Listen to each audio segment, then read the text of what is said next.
Have you ever wondered if your seasonal sniffles are somehow connected to that nagging pressure you feel deep inside your ears? Well, today we're going to dig into that exact link, a connection that might just be the key to explaining some of your most persistent and kind of mysterious symptoms.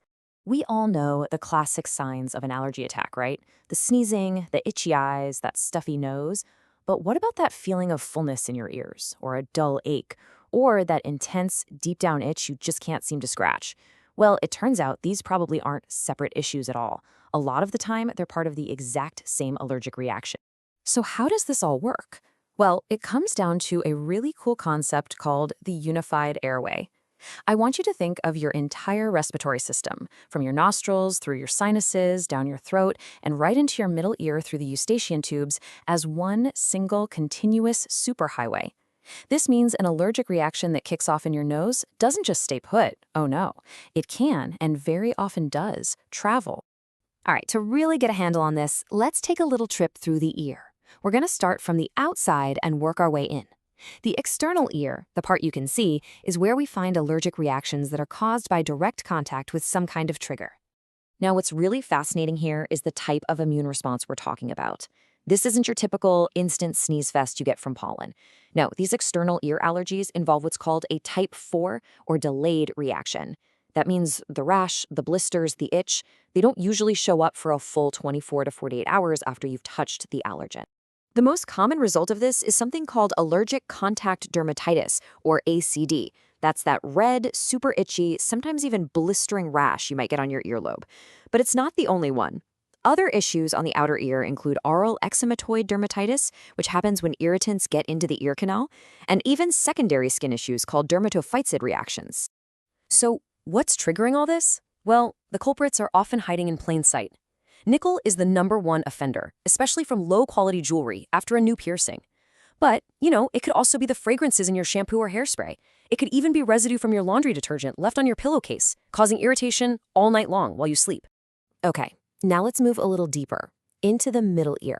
This is really the epicenter for those common complaints like pressure and muffled hearing. And this is where that unified airway concept we talked about truly comes into play. In here, we're dealing with a totally different immune response, type 1 hypersensitivity. Now, this is the immediate reaction you're probably most familiar with. It's when you breathe in some pollen or pet dander and boom, your body's defense system goes into overdrive almost instantly. So here's the chain of events. First, you inhale an allergen. Second, your body freaks out and releases a flood of histamines. This causes the eustachian tube, that's the little canal connecting your middle ear to your throat, to swell up. And when it swells, it gets blocked, trapping fluid inside, which, you guessed it, creates a perfect little swamp for bacteria to grow. You can really see the core of the problem right here. A healthy eustachian tube is open, it lets fluid drain, it equalizes pressure like a champ. But when allergies strike, that tube swells and gets blocked. Suddenly, it can't drain and it can't regulate pressure. And that is exactly what causes that painful, I feel like I'm underwater feeling. And this blockage can lead to a whole cascade of conditions. It starts with what's called eustachian tube dysfunction, or ETD, which is the main reason for that allergic pressure and muffled sound. If that hangs around, it can turn into otitis media with effusion, or OME, which is basically just fluid trapped in the ear. And for many people, OME is considered an immune-mediated allergic disease itself. Then there's an even more severe version, often linked with asthma, called eosinophilic otitis media, which involves this really thick, stubborn fluid that's incredibly hard to get rid of. As allergist Dr. Dylan Timberlake puts it, this ear pain can be a really surprising and miserable twist when you're already dealing with allergy symptoms. It just goes to show that what you're feeling is absolutely real and a recognized consequence of your allergies. All right, our final stop on this journey is a bit of a plot twist. We're going to talk about that deep-seated itch and other strange symptoms, because sometimes the trigger isn't something you touch or breathe in, but something you eat. And we're even starting to see potential links between allergies and complex inner ear issues like Meniere's disease, though the science there is still developing. So let me ask you this. Has this ever happened to you? You take a bite of a crisp raw apple, or maybe a banana, and almost immediately you feel a tingling in your mouth and this deep, maddening itch way down inside your ears. If that sounds familiar, you might have something called oral allergy syndrome. And it's this fascinating case of mistaken identity inside your body. Your immune system, which is all fired up to fight off, say, birch pollen, sees a protein in that apple, thinks it's pollen, and launches a full-on attack. This chart is where you can really start to connect the dots for yourself. If you know you have a birch pollen allergy, well, that itchy ear reaction to apples suddenly makes perfect sense, right? If you're allergic to ragweed, that could totally explain why bananas or watermelons set you off. This is a super practical tool for finding those hidden food triggers that are tied to your environmental allergies. Okay, so we've covered the why. Let's pivot to the what do I do now? How can you actually tell if your ear pain is just your allergies acting up or if it's tipped over into a full-blown bacterial ear infection? This comparison is so important. Allergic ear pain is usually that dull ache, that feeling of pressure or fullness.